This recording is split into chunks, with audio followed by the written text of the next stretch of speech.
রাজধানীর institute of diploma ইঞ্জিনিয়ার্সে অর্পণ আলোক সংঘ আয়োজিত তারুণ্যে রাষ্ট্রচিন্তার তৃতীয় সংলাপে অংশ নিয়ে ডাকসু নির্বাচনে পরাজয়ে আত্মসমালোচনার পাশাপাশি রাজনীতিতে নতুন সংস্কৃতির তৈরির নজির স্থাপনের কথা তুলে ধরেন ছাত্রদলের নেতারা। আমরা ন্যারেটিভ দাঁড় করাতে পারছি না সোশ্যাল মিডিয়ায়, যে অদৃশ্য শক্তি বারবার সবাইকে বিভ্রান্ত করছে।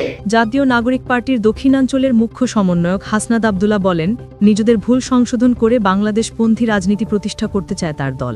আমরা দেখেছি ক্রিয়াশীল যে রাজনৈতিক দলগুলো রয়েছে কিভাবে এই মিডিয়া, এই ব্যুরোক্রেসি এবং মিলিটারি তাদের মৃত্যুর বৈধতা উৎপাদন করেছে। অত্যন্ত দুঃখজনক বিষয় এবং পরিতাপের বিষয়, অভ্যুত্থান পরবর্তী সময়ে এই ফ্যাসিস্ট তিনটি অপশক্তির বিরুদ্ধে এনসিপিকে একা লড়ে যেতে হয়েছে।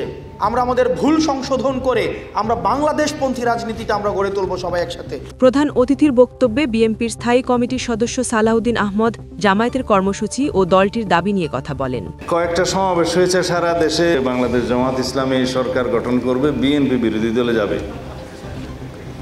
তো ভাই সব আপনারা কি নির্ধারণ করে দিয়েছেন বিএনপি বিরোধী দলে যাবে নাকি জনগণ করবে? আপনারা যখন এত বেশি কনফিডেন্ট হলেন, আত্মবিশ্বাসী হলেন যে সরকারি দল হবেন, তাহলে নির্বাচন না আসেন না কেন?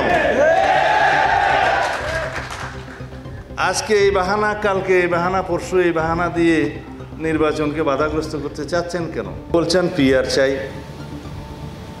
ঠিক আছে, পিআর যদি চাইতে হয় সেটা তো ডিসাইড করবে জনগণ।